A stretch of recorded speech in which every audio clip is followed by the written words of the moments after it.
이번 시간에는 지난 시간에 이어서 어떻게 우리가 트레이닝을 잘 시킬 수 있을 것인가, 혹은 옵티마이제이션 프로블럼에서 더 좋은 솔루션을 더 이피션트하게 찾을 수 있을 것인가 하는 몇 가지 방법들을 계속해서 공부를 하겠습니다.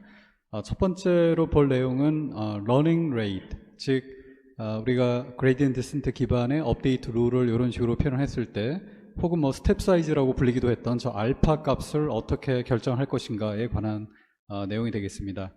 아마 수치 해석 같은 수업 시간에 이미 배웠을 텐데, 만약에 저 러닝 레이트 혹은 스텝 사이즈 알파가 너무 작다면 컨버전스까지 도달할 때까지 시간이 너무 오래 걸리죠. 이 파란색으로 표현된 것처럼 너무 조금씩 업데이트가 되기 때문에 우리가 원하는 이런 글로벌 솔루션에 다가갈 때까지 시간이 너무 오래 걸리겠습니다. 그런 단점이 있겠고요.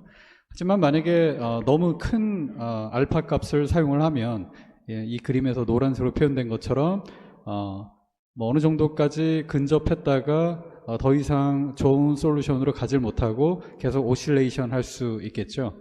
근데 그나마 어느 정도 크면 오실레이션 정도로 끝나겠지만, 만약에 너무 지나치게 크면 심지어 발산할 수도 있겠죠. 그렇죠? 그래서 여기서 점프를 많이 해가지고 계속해서 이제 발산하는 그런 상황이 생길 수도 있겠습니다. 그래서 그렇게 너무 크거나 너무 작은 러닝 레이트에 관한 장단점을 잘 고려를 하면 두 개를 좀 섞어서 초반에는 좀 크게 업데이트를 하고, 혹은 많이 업데이트를 하다가 점점 업데이트 그 폭을 적게 하면 이 아래에 나와 있는 그림처럼 좀 더 에피션트하게, 그러면서 우리가 원하는 글로벌 솔루션에 굉장히 가깝게 갈 수 있지 않을까 하는 것이 이제 기본 아이디어가 되겠고요. 그래서 이 경우는 알파가 매 스텝 사이즈마다 혹은 그 이터레이션마다 달라지죠. 즉 K에 관한 이제 함수가 될 것이고, 즉 K에 관해서 어떻게 우리가 알파 값을 미리 스케줄링 할 것인가 라는 그 관점에서 러닝 레이트 스케줄링이라고 얘기를 합니다.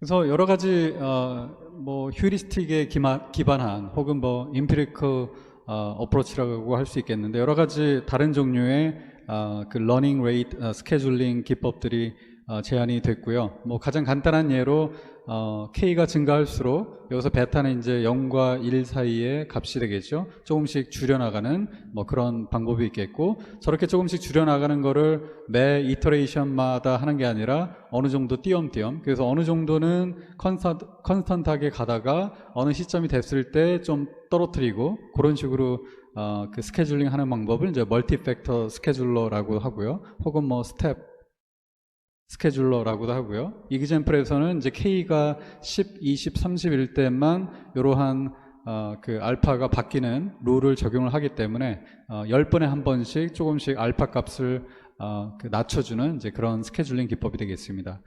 또 다른 방법으로 흔히 쓰이는 코사인 스케줄러라고 했는데요. 기본적으로 이제 코사인 펑션의 그 첫 번째 그 하나의 사분면에 해당하는 이렇게 부드럽게 스무드하게 떨어지는 저 커브를 이제 이용하는 개념이 되겠는데, 이 수식이 좀 복잡해 보이지만 기본적인 코사인 펑션을 트랜스폼 좀 해보면 이런 식으로 그려진다는 걸 알 수가 있겠습니다. 그래서 요 시작이, 즉 K가 0일 때 여기 0을 대입을 하면 요게 1이 될 테니까, 그래서 요게 2가 돼서 요게 캔슬 아웃되고, 요게 또 캔슬 아웃돼서 이제 알파 지로가 되겠죠. 그래서 여기서 이제 알파 지로의 의미는 제일 시작할 때 이니셜 알파 값을 의미하겠고요.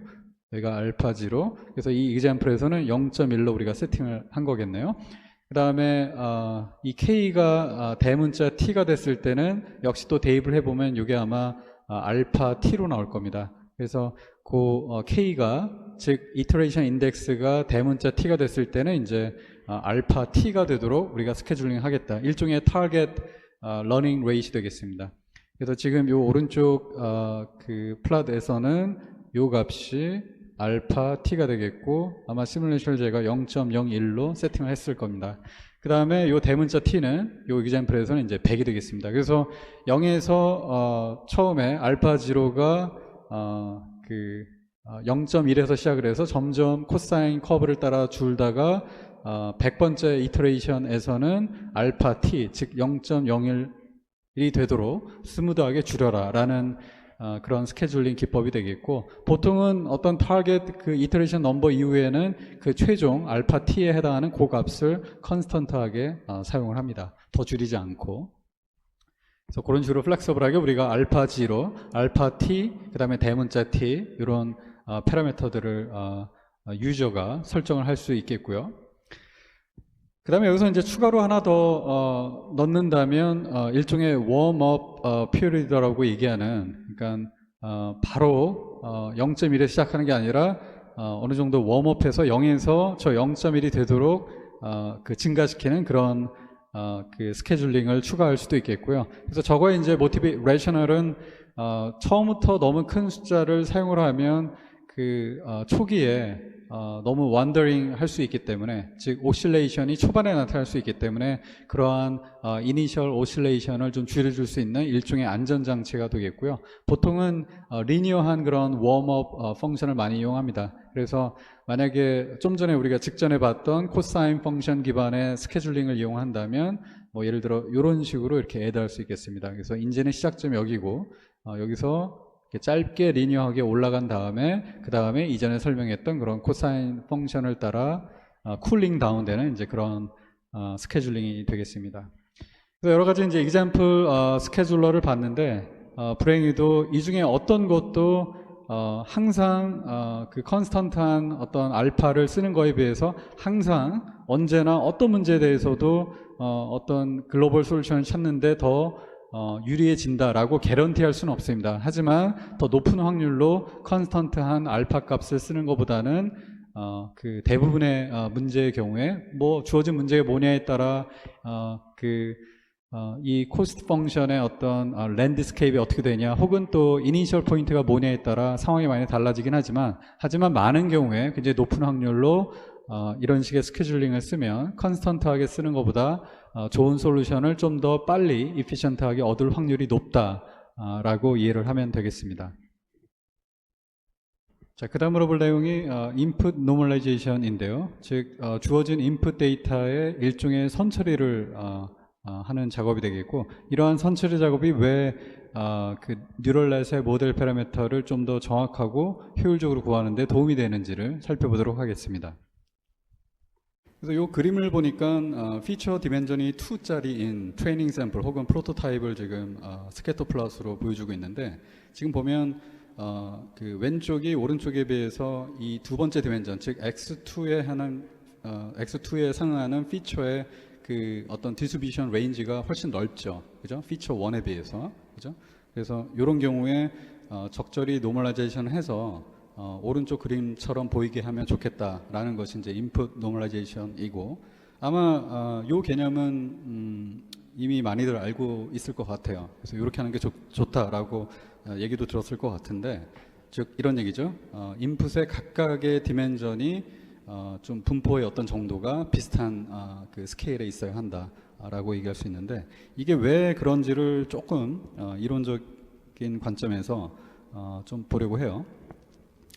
그래서 지금 다시 그 보고자 하는 게 우리가 예전에 배웠던 그레디언트 디센트 그 업데이트 포뮬러인데, 기억하겠지만 del over del 뭐 a 뭐 l이 주어지면 그다음에 del over del gl이 계산이 되고, 그다음에 요게 계산이 된다, 뭐 이런 한 4가지 정도 스텝이 있었죠. 그래서 요 식이 이제 요거였죠.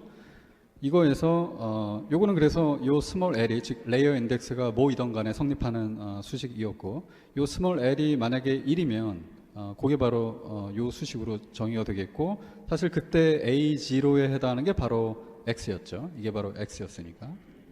그렇죠? 그래서 결국 이게 어떻게 보면 첫 번째 레이어에서 W1을 업데이트하는 데 쓰이는 이제 가장 중요한 W1에 관한 그레디언트 혹은 파셜 데리베티브인데, 이 시기에 직접적으로 인풋 값이 영향을 끼치네요. 그렇죠? 그래서 이제 다음 슬라이드 보겠지만 지금 요거의 요게 매트릭스죠. W 사이즈만큼 형성이 되는 매트릭스인데, 그 매트릭스의 every entry가 혹은 element가 굉장히 그 x에 직접적으로 영향을 받고 있다는 걸 알 수가 있습니다. 자, 그래서 조금 이게 지금 폰트가 좀 깨졌네요. 이게 그래서 x2가 훨씬 더 크다고 하고, 그렇게 되면 이것도 다 오른쪽이 훨씬 더 크다라고 얘기를 할 수가 있어요.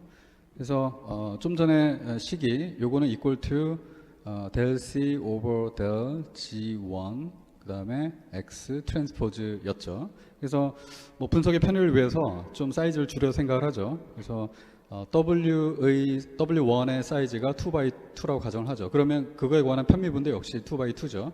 그러니까 결국 인풋 디멘전도 2개고 첫 번째 레이어의 뉴런 개수도 2개다라고 지금 가정을 하고 있는 거죠. 이렇게 커넥트 되어 있는. 그렇죠?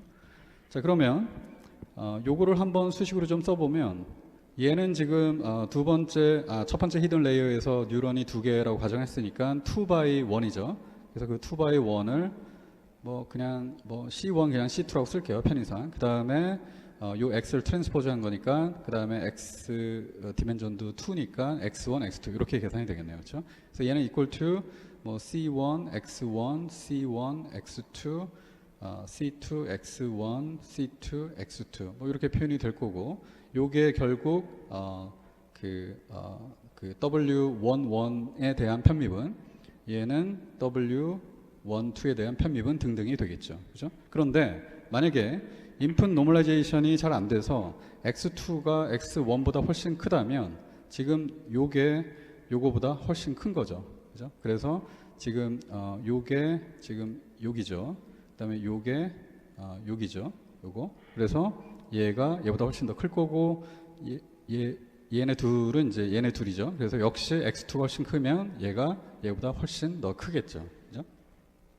그래서 그 웨인 매트릭스에 대한 그런 드리비티브 혹은 그레디언트가 그 디멘전별로 굉장히 다를 것이다 라고 얘기할 수 있겠네요. 자, 그러면 그게 왜 문제가 되는지를 한번 요 네 개의 W 그 엘리멘트 중에, 그러니까 1, 1, 1, 2, 2, 1, 2, 2 중에 그냥 편의상 우리가 요 1, 1과 1, 2만 한번 생각을 해볼게요. 그러면 지금 1, 1에 관한 파셜 디비티브보다 W1, 2에 대한 파셜 디비티브가 훨씬 더 큰 거죠. 그거를 1, 1과 1, 2로 구성되는 2D 그 코스트 펑션 디스트리뷰션으로 생각을 한다면 결국 이런 식의 어떤 코스트 펑션 디스트리뷰션이 나온다는 얘기예요. 그러니까 즉 요게 더 크다는 얘기는 어떤 시점에서 이 W11과 W12에 대한 이 그레디언트 벡터를 생각을 하면 이런 식으로 나온다는 얘기죠. 혹은 뭐 여기다 그려볼까요? 여기서 시작을 한다 그러면 이렇게 나온다는 얘기죠. 즉 요 1, 2에 관한 그 파셜 데리비티브가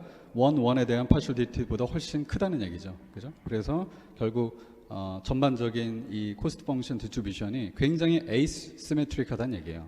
그죠? 그래서 그렇게 우리가 해석을 할 수 있겠고, 지금 이러한 에이시메트릭한 코스트 펑션 디스트리뷰션을 예전에 본 적이 있죠. 우리가 어드밴스드 옵티마이제이션 얘기를 할 때, 특히 RMS 프롭을 공부를 할 때 이런 식으로 주어지면 이제 문제를 풀기 어렵다. 그래서 그거를 좀 더 쉽게 풀기 위한 이제 그 방법이었던 건데, 지금 인풋 벡터 자체가 그 엘리멘트 간에 혹은 디멘전 간에 노멀라이제이션이 잘 안 되면 첫 번째 레이어에서의 W를 업데이트할 때 이런 상황이 생기는 거네요. 그렇죠? 그래서 뭐 전에도 얘기했지만 뭐 일로 갔다가 다시 뭐 일로 갔다가 뭐 지그재그 패턴이 많이 나오는 거죠. 그래서 뭐 좀 리얼리스틱하게 그리면 일로 갔다가 일로 갔다가 일로 갔다가 일로 갔다가. 그렇죠? 그래서 어렵습니다. 그러니까 이 디스트리뷰션이 이렇게 좀 시메트릭하게 있는 경우보다 그 그레디언트 디센트로 문제를 풀기가 어렵습니다. 이때는 예를 들어 여기서 애초에 이 벡터의 방향이 그레디언트 벡터의 방향 자체가 이 글로벌 솔루션에 가깝게 그 놓여져 있기 때문에 얘를 좀 크게 쓸 수도 있고 빨리 갈 수 있겠죠. 하지만 이런 경우는 어렵습니다. 이전에 얘기했지만. 그래서 필요합니다. 스탠더드제이션 혹은 뭐 노멀라이제이션이 그래서 필요한 거고, 그래서 그 인풋 그 디멘전 간의 그런 차이점을 좀 없애주기 위해서, 즉 바꿔 표현하면 그 디멘전 간의 그 에버리지 그게 0이 되고, 그 다음에 디멘전별로 그 그 스탠다드 디비에이션이 1이 되도록 노멀라이제이션을 하면 되는데, 요거 하는 방법은 이미 알고 있을 것 같고요. 그래서 per dimension, 여기서 이제 i가 의미하는 게 그 dimension입니다. dimension. 그래서 dimension별로 그 각각의 값을, 샘플 값을, 죄송합니다. 여기서 요 i가 의미하는 게 dimension이 아니고요. 요거는 샘플 인덱스예요. 인덱스이고, 여기서 디멘전은 굳이 표시하고 있지 않습니다. 왜냐하면 이러한 이 프로시저를 디멘전별로 따로따로 하면 된다라는 얘기니까. 그래서 i는 샘플 인덱스를 나타내고, 그래서 디멘전별로 expectation을 빼고 그 다음에 스탠다드 디비에이션으로 나누면 되겠죠. 여기서 expectation은 이런 식으로, 요 m이 전체 샘플 개수라고 한다면 그 특정 디멘전에서 모든 샘플에 대한 에버리지를 구하고, 그렇죠? 그래서 그거를 뺀 다음에 그 다음에 역시 비슷한 방법으로 스탠다드 디비에이션을 구하고 그거를 나누면 결국 우리가 원하는 이러한 제로 민 그 다음에 유닛 스탠다드 디비에이션을 얻을 수가 있겠어요.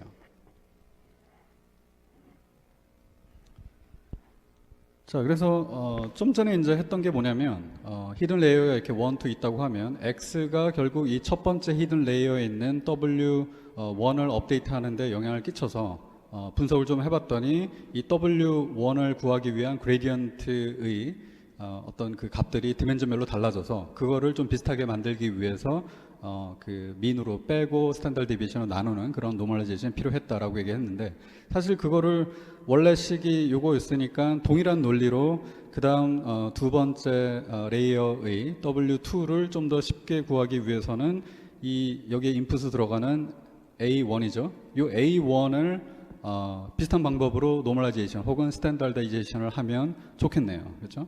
자, 그러면 인풋 노멀라이제이션에서 했던 것처럼 비슷하게 뭐 그걸 제가 아이디얼 혹은 뭐 나이브한 스트래티지라고 얘기를 할게요. 다음과 같이 하면 되겠네요. 역시 i번째 샘플로부터 얻어진 요 첫 번째 액티베이션 아웃풋 A1, 그 역시 벡터죠. 예, 그 뉴런이 여러 개 있을 테니까 그 중에서 이제 K번째 디멘전에 대해서 다음과 같은 계산을 하면 되겠네요. 일단 어파인 트랜스폼 결과를 첫 번째 레이어에서, 그 다음에 i번째 샘플이 이렇게 xi로 들어갔을 때 이 결과가 역시 벡터일 텐데 그 중에 k번째 디멘전을 생각을 한다라는 얘기예요. 그래서 여기에는 제가 굳이 k라는 그 인덱스를 쓰지 않았습니다. 그래서 쓰지 않았지만 여기 나머지 모든 거는 다 k번째 디멘전을 얘기하는 거예요. 그러니까 디멘전별로 다음과 같은 오퍼레이션을 수행을 한다는 얘기죠. 그래서 그렇게 구한 다음에 그거를 넌니에 넣고, 그러면 i번째 샘플에서 얻은 k번째 액티베이션 아웃풋이 스칼라 값이 이렇게 나오겠죠. 그 다음에 이전에서 했던 것처럼 역시 민 값으로 빼고 스탠다드 디비에이션을 나누면 되는데, 여기서 이제 그 포인트는 뭐냐면 원래 그 나이브하게 이전에 했던 거를 인풋 노멀라이제이션 했던 것처럼 하려면 요 뮤를 이런 식으로 계산을 해야겠죠. 그죠? 그러니까 모든 우리가 가지고 있는 모든 트레이닝 샘플에 대해서 에버리지를 구하고, 그 다음에 모든 트레이닝 샘플에 대해서 스탠다드 디비전을 구한 다음에 각각 빼고 나누면 될 텐데, 이게 현실적으로 프랙티컬하지가 않아요. 전혀. 굉장히 익스펜시브합니다. 왜냐면 일단은 지금 우리가 미니 배치만 여기 넣어서 한 번에 이렇게 forward propagation을 하는데, 지금 전체 샘플을 다 고려하려면 미니 배치 외에 다른 샘플도 넣어야 되죠. 그 다음에 인풋 노멀라이제이션에서는 한 번에 그 계산을 그 시작 전에, 그러니까 심지어 미니 배치로 나누기도 전에 그냥 한 번만 딱 하고 끝나는데, 여기서는 모든 샘플을 다 여기 넣어서 요 W 매트릭스 곱하고 바이어스로 더하고 등등등의 어떤 매트릭스 연산을 계속해서 해야 되고, 그 다음에 결정적으로 요 W가 그레이디언트 디센트 한 번 이터레이션 돌 때마다 계속 바뀌죠. 그죠? 그러니까 그 그레이디언트 이터레이션마다 요 계산을 달라진 요 W에 대해서 혹은 달라진 B에 대해서 다시 계산을 해야 돼요. 그러니까 굉장히 익스펜시브합니다. 그래서 현실적이지가 않고요. 그래서 다음 페이지 넘어가면 대신에 모든 프로시저가 다 똑같은데, 그러니까 이 수식은 똑같은데 여기에서의 이 뮤 값과 시그마 값을 모든 트레이닝 데이터에 하지 말고 지금 우리가 그 미니 배치로 사용하고 있는 그 샘플들에 대해서만, 즉 이제 대문자 m이 스몰 m으로 바뀐 거죠. 그렇게 제한을 해서 뮤를 구하고 역시 제한을 해서 스몰 m으로 시그마를 구하자. 그런 다음에 이제 이런 식의 노멀라이제이션을 하자라는 얘기고, 요거를 미니 배치 노멀라이제이션이라고 합니다. 그래서 컴퓨테이셔널리 굉장히 이피션트하죠. 현재 미니 배치에 사용하고 있는 놈들만 지금 여기 이 계산에 사용을 하고 있고, 사실은 그 AI 요거는 실제 forward propagation을 할 때 이미 구해진 값인 거죠. 그래서 이미 구해져서 우리가 스토어하고 있는 값들을 사용을 하니까 굉장히 이피션트한데, 근데 이제 문제는 여기서 구한 뮤와 여기서 구한 요 시그마가 굉장히 제한된 샘플로부터 계산된 값이라는 사실 때문에 옵티멀하지가 않을 수가 있어요. 그러니까 바꿔 얘기하면 이렇게 구해진 뮤와 이렇게 구해진 스탠다드 디비에이션을 이렇게 해서 얘의 그 민 값이 0가 되고 스탠다드 디비에이션이 1이 되는 게 사실은 옵티멀하지 않을 수가 있는 거죠. 그죠? 그래서 민을 정확하게 0이 되게 하지 않고 정확하게 스탠다드 디비에이션이 1이 되지 않게 할 수 있는 방법으로 추가로 어떤 스케일링과 추가 쉬프트로 이렇게 고려를 해요. 그죠? 이렇게 하고 나면 이런 연산을 하고 나서도 정확하게 지로민과 정확하게 스탠다드 디비에이션이 1이 되지가 않겠죠. 하지만 그게 좀 더 나을 수도 있다는 얘기예요. 그러면 얼마만큼 스케일링을 하고 얼마만큼 쉬프트를 해야 할 것인가? 몰라요. 예, 알기가 너무 힘들어요. 그래서 잘 모를 때는 무책임하게 뉴럴넷한테 맡깁니다. 야, 네가 좀 구해줘. 그래서 얘를 언론으로 놓습니다. 예, 언론으로 놓고 얘도 이제 우리가 트레이닝을 할 때 에스티메이트 해야 할 파라미터로 남겨 놓습니다. 그게 이제 배치 노멀라이제이션의 핵심이 되겠고요. 그다음에 이제 마지막으로 당연히 배치 노멀라이제이션도 이제 디멘전별로 따로따로 하는 거고, 그래서 제가 좀 전에 얘기했던 이 스케일링 팩터 람다와 쉬프팅 팩터 베타가 첫 번째 뉴런 같은 첫 번째 레이어 같은 경우에는 첫 번째 레이어에 있는 그 뉴런 혹은 유닛의 개수와 동일한 사이즈를 갖겠죠. 그러니까 일종의 얘도 이제 벡터인 거죠. 지금 요 식은 우리가 계속해서 K번째 디멘전만 얘기하고 있어서 스칼라로 표현을 했지만, 실질적으로는 그 각 레이어별로 그 레이어에 포함하고 있는 뉴런 혹은 유닛의 개수와 동일한 사이즈를 갖는 벡터가 되겠네요. 그렇죠?